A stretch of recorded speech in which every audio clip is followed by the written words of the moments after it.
Hey, Star Citizen community, welcome back. So apologies, late to the game on this one. As I mentioned in some previous videos, this is moving week for me, so been kind of out of the loop here. As such, I probably won't be doing a live. Unfortunately, I won't be doing a live stream of the Friday anniversary stream, which is unfortunate. So I probably won't catch that until the weekend or early next week, just because it's smack dab in the middle of the main part of the move. So kind of disappointed, but hey, I want to move more, so I hope that all goes well. In the meantime, I kind of wanted to catch up on Around the Verse season 3 episode 13, which looks like it comes out of LA. I heard a couple good things in the Discord chat, but let's actually dig in and take a look at it right now. God, I love that sound. All right, so let's get on to the rest of the show. So let's go to Eric to learn what's happening with the LA studio. All right, Eric. Hey everyone, I'm senior producer Feed me the Eric goods. Byron Davis with your studio update. Here in Los Angeles, we not only get the chance to work on elements for the upcoming Persistent Universe releases, as well as Squadron 42, we also work on some larger foundational systems that affect both games. Let's start with engineering lead Paul Reindell and team to tell you a little bit about what they're working on. The major things we're working here right now, obviously, is Item Assist 2.0 finishing out. Mark's doing a great job of finishing all like the ships. I can't wait to see over to the new system. how they detail Item 2.0. We're currently working also on the room system and the interaction system, which is the whole like system where we place different module rooms, put them together, and you can define atmosphere. And then if something like destroys, like blow off like a door, the atmosphere goes out, the player will die. And at the same time, we're also building the whole interaction linkage system, which allows us to place different objects in a level and design. This is one thing I was actually interaction link. For example, they make dying a button for. here, and they make like a power plant here, and now they can just draw interaction link like, oh, if I press that button, this power plant goes on and off. So this level demonstrates the room system and atmosphere containers. The room system and atmosphere containers are used to create boundaries for our space stations and ships and places in the game where we want there to be pressurization of different gas levels. I have a feeling this is going to be sick. It's This is something exactly that what I we've was. to date Oh, I gotta baked in the pause this. game with.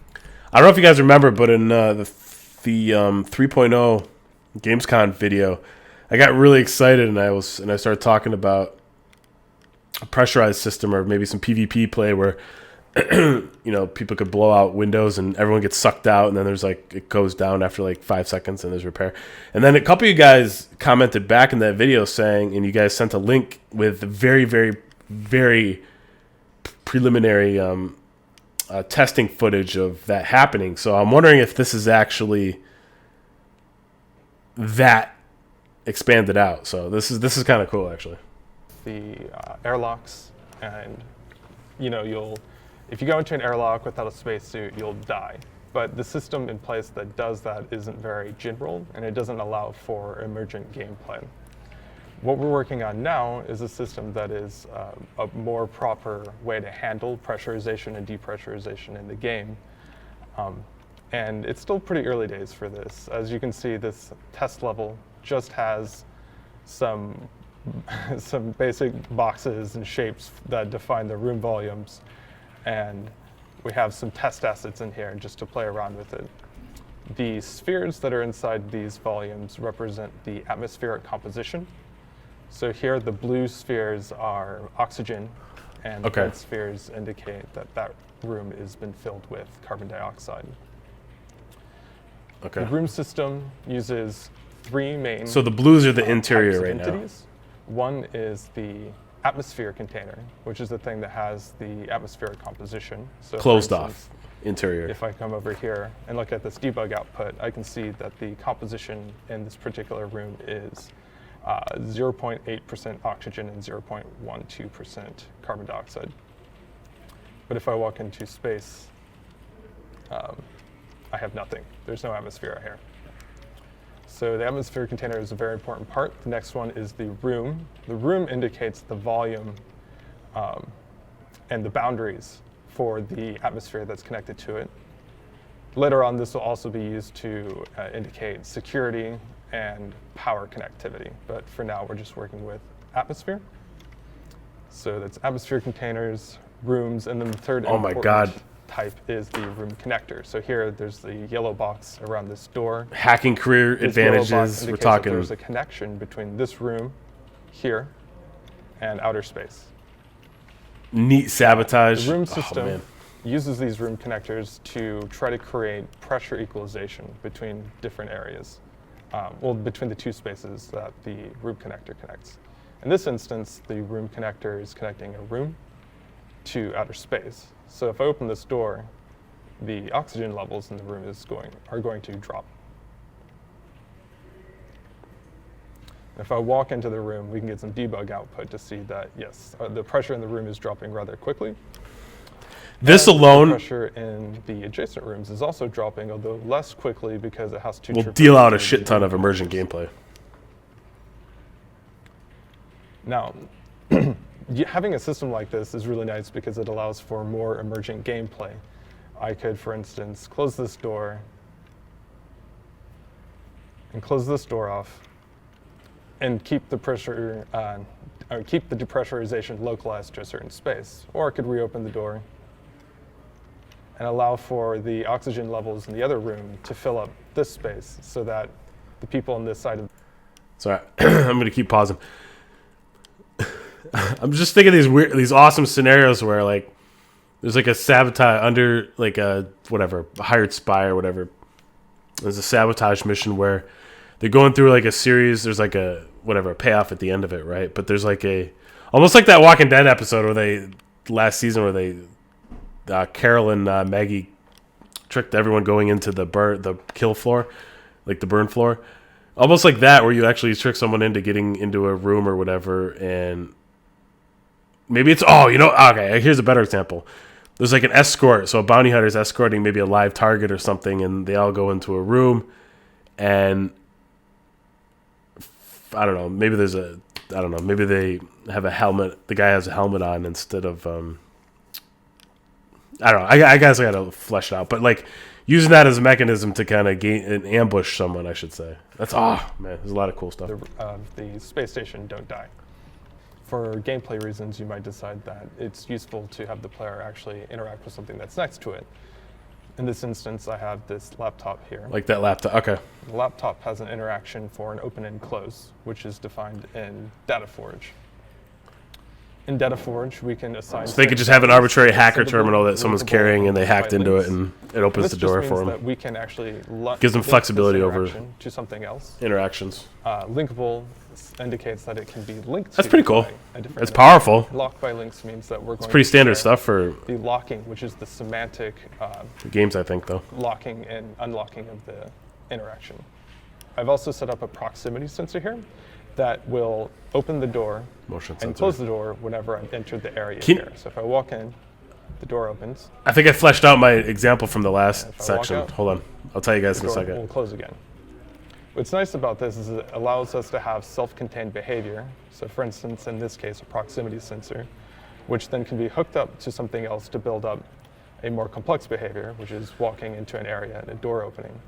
But we can hook up the same proximity sensor to anything else. For instance, I could hook up the same proximity sensor to a trap that maybe opens a door and sucks out somebody into space. Okay, yeah, this is going to work. So yeah, that's the basics of interaction linking. You set up interactions in DataForge. Oh, I gotta pause it now. So on my example from before, an ambush scenario, right? You could theoretically have like a hacker or someone messing with a terminal, and let's just say there's like a bunch of security doors, right? So 1, 2, 3, 4, 5, and each of them are basically, I don't know. Let's just say there's exhaust vents on each of them that go out to space, right? So imagine a scenario where like they're escorting, and let's just say there's like a diamond pattern security, right? So there's 4 people around, like the guy the hacker's trying to rescue or whatever, or get out of custody.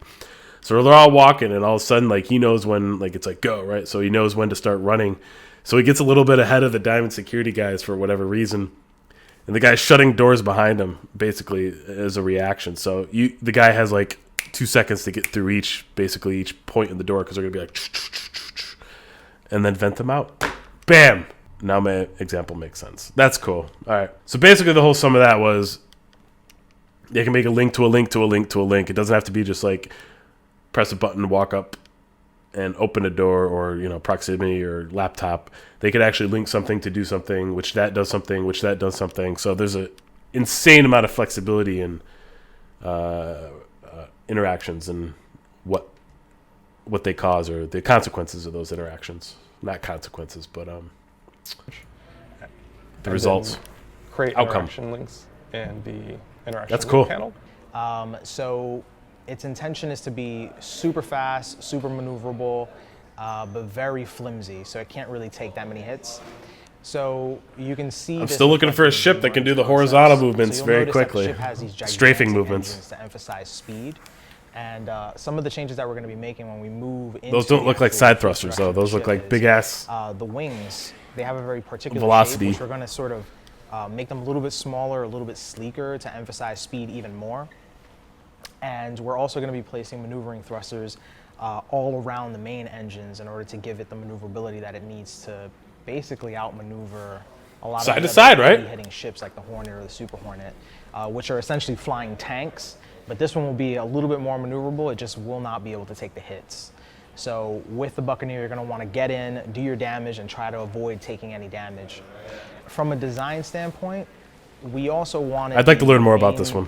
This ship. Gimbaled weapon on the belly of the ship. I haven't looked at to the. be usable at almost every stage of flight. So this includes having the landing gear deployed.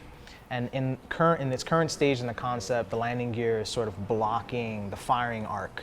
And we're also going to be changing a little bit of the shape of the nose to accommodate a fold-out ladder, so that players can actually climb in. And I really out like the without any smaller, weaker ships. To give you guys an idea of what The really more goes into maneuverable setting stuff. up these ships, we're also going to give you a quick look at what's going on with the Buccaneer in its very early white box stages. So we're really just starting the big, production build out on this ship. Artists are wrapping up the Caterpillar and being able to move on to this now. I've been wrapping up work on the Herald, and so now working on to the. Sounds like their Buccaneer production setup. pipeline's So, pretty efficient now a for the lot of this ships. is still going to be temp or placeholder stuff as we're piecing this ship together, because we have to find out what are its custom animation needs or custom art needs or custom tech design needs before all those. Do the ship guys ever get called to something else? What you'll be seeing today has a few Distracted, oddities. or is their pipeline pretty secure? Pilot, Like, is there it's not using the actual animation template that the final Like, ship does will other be using. stuff slip You'll into be their seeing pipeline some besides fun ships? oddities with the Herald animation warping somebody through glass. Some wonderfully oversized temp engines on this thing at the moment. You can see that really big back here. A lot of this, though, is just to get the ship up flying as fast as possible. If you notice any of these little dots littered around the ship, If these you're are standing behind an engine, do you thrusters, take damage? Or will you in the end? Actually, I just 24 wondered total that. They will, maneuvering, right? Obviously. And then main and retro for 28 total thrusters on the ship. So let's just go ahead and climb in. The onboard animation for it right now is a bit off, and you'll also sort of see the control panels are a bit broken, but whoop. So some of the other fun oddities of white box, the ladder. I feel like for a maneuverable ship, I need a good field of view too. So you can see the fire shoot out of the front of the ship. But then just basic gameplay is what we get in the white box. So all the controls, you can roll, you can pitch, speed up, slow down, anything basic, and then we just start getting the tuning set up from here. So the white box is really just the basic functionality check. So we make sure it can start, it can stop, all its axial control. So roll. All right, so it's going through the. And then from here we can really start getting the going through the motions. gameplay balance. Make sure that the thruster counts are just right, the load balance on it. Those look like NASA rockets. So one of the challenges if you're Fuel using a pre-existing animation modules. template is we have to alter the flight controls to match the animation template. So with the Buccaneer, we're going to be using a center joystick and a left. So you can see he's getting in. It's still really rough and there's clipping and not all the parts are animated yet, but we're really just trying to get an idea of whether or not this animation is going to actually work with the ship. So the That's good. concept That's a good way to itself, cut down on the we're working animations. really Have them hard jump to up make 2 or sure 3 that we steps. Or the jump down spirit from of the ship 3 steps in up. its current iteration concepted out. So it's actually really common that we make a tweaks good to call. our designs when we move into production. And the reason why that happens is because the concept artist is focusing on communicating a specific feel to the player. So if it's meant to be a quick maneuverable ship, we want it to look quick and maneuverable. In other news, in LA, we're gearing up for the next week's live stream, and we'll have some more information. Boo! I mean, yay, Well, that but wraps us up this week. boo, I'm Thanks for gonna miss watching, it. And see you again next time. Kind of pissed. Awesome update. With item 2.0 being fleshed out with the room system and interaction linking, it really gives us a sense of how the designers will be able to create interesting gameplay and missions. Yeah, absolutely. So it's opening up a ton of new possibilities. Players will be able to approach the scenario multiple ways. They could charge in guns blazing, turn off the power to bypass security, maybe they Yep. get all that and just force open the airlock and vent everyone inside. So I really think the emergent gameplay that we're sort of working on will be a hallmark of Star Citizen. And it's So exciting to he's see kind of that confirming that you can kind of force things too. You don't. It doesn't have to be all It is, technical, and it right? seems You like can scanning will also be a stick in pretty the big old deal, crowbar and with players gathering info and making tough force it decisions. open. Interesting. Yeah, right, or making rush decisions with imperfect info, which can be a lot of fun too. So imagine having a ship flying towards a ship and not knowing whether they're friend or foe, or maybe your scan operator points out that a ship in the area has an uncomfortable amount of guns, so you decide to play it safe and steer clear. Yep. Peace. It's going to add a lot of nice complexity.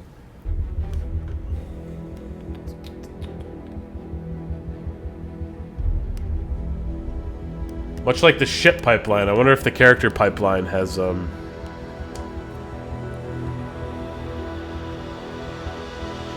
ever gets interruptions, I should say. Hey, I'm Forrest. And I'm Josh. Reacts and shadows on the character without needing to have the geometry there. The details cool. from that are all picked up in the micro detail. The map. micro detail, Little yeah. map. So we have these middle Reduce the middle specular. maps that when you get up close you can see them. So Like all the threads and all the that stuff. threads. So we got a great macro system, then a micro system. So Oh, no look at matter the what your stitching. distance from the character is, you're never getting that breakdown of resolution. Right, which is great because now we Oh, can that's get, sick. and get those really nice zoom Good for close them. shots, and we can get those Right. far shots, and they're going to look equally Yeah. good in every possible lighting. Because you don't want to break the immersion. You want it to look real. If I get like this, That's awesome. Yeah, yeah. Right. It does looks that make you good. uncomfortable? No, we're good. Does that make you uncomfortable? So now that we have a really good This guy's always smiling. of our character pipeline, Right.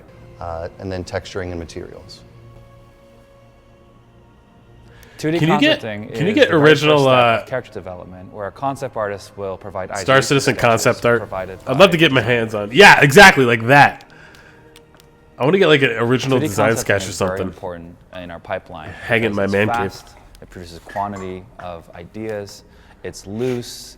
We can explore a lot of different kinds of forms compared to working strictly in 3D. The reason we chose 3D concepting for the I need an helmet with the insider- nomad inside is connection. because it's very quick. Get up in here and get up in here. That sounds weird. So let me go ahead and select the That's best what armor she- right no, here, and we're going right. to try to play with these materials a little bit and kind of show you the system that we're working with.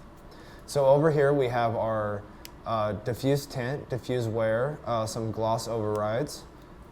We have our blend maps right in here. That way we can mask out the different areas that we want the materials to come through. Then we have our wear, dirt, and ambient occlusion, and then our unique. Do we have any? maps.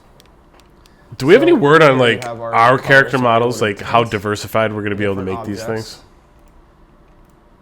I know we So talked I'm gonna about go this ahead and just previously, kinda but make I'm just this wondering if we're going armor to be able to piece add white. like this type of shit, like masks And what's and cool about the system too cowls is I can and- come over here to my armor piece and I can just quickly swap out exactly what material is being referenced. All right, so let's come over here and let's go ahead and let's say we wanted metal pants. All right. Why wouldn't you want metal pants? They're going to freely swap out these I think I'm textures, gonna meaning go with a bronze. give us this Look at flexibility that. in our Isn't character that development, fabulous? please. In fact, that is just so wonderful that I want to make his undershirt. Well, no, they're going to put limits on it. You're not going to be able to make gunmetal pants, right? Let's go ahead and make that undersuit bronze. Can't break immersion, right? Oh, look at that.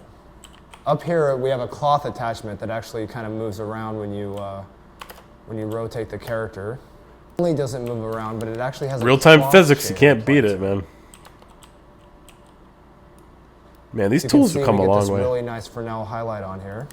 So I'm going to go ahead and take that red and We have a couple settings here. We have a little diffuse fall off, so I could strengthen it or lighten it. So we have these super cool colors going on. We got this like bronze undersuit. You got to give it to him, super man. cool That's black and insane. white, armor piece. So we're just really quickly swapping The out mix everything on between this the character. actual Do some color adjustment, make it cloth look like model it matches and the, uniform a little more. Make it kind of dark. the texture over the dark areas cloak, to deepen do the the same. folds. Like, these guys are talented. These guys are talented as shit. Awesome. And there is a very quickly modified character. Which means they're going to be able to spit out like 500 different variations of these really guys. coming along really well. One of the big things that we're really In trying one to area. focus on though right now is I think modularity. What that means is basically creating and combining all of our assets so that they can work with each other. Are they going to have some sort of randomization factor on certain fits with all the shirt clothing? options. I mean, obviously all the sand nomads are not going to look the same, but are they going to reuse the same models, but which doesn't sound randomize like a like big colors deal, but and it's actually really maybe some important. textures? Not just in clothes, but also in armor. So we're doing this with armor as well so that you can wear different types of armor on different types of suits that can mix and match, and you can create the best combination for what your play style is. The other thing that we're really focusing on now, which we've had a little bit of a sneak peek about, is creatures.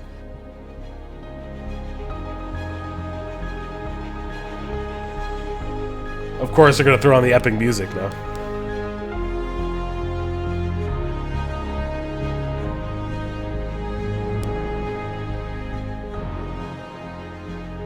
I haven't seen that guy.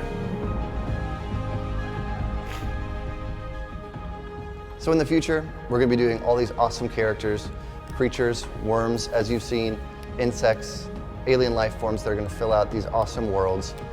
And with a strong character pipeline in place, any of this is possible. That was great. I want to look into the pipeline's where it PBR a little bit currently more. is, But seeing the Sand Nomad sort of come to life. I want to learn about the actual technical shows, differences. All that hard work is really paying off. And How there it you have knows- That's about it for how it today's knows show. what But the before real we go, do you world want to elements share an are. update on what's happening with 2.6? We also had a bug with the Herald where the cockpit windows turned opaque, so you couldn't see out of them, and therefore. He's like, all right, here's the good stuff, and here's all the stuff so we messed speaking of the up. Herald, both the Herald and the Vanguard Hoplite are receiving the last round. Props to you, polish for their Chris. up-and-coming release in As always. 2.6 Alpha. And until then, we Here will comes. see you around the verse. My favorite.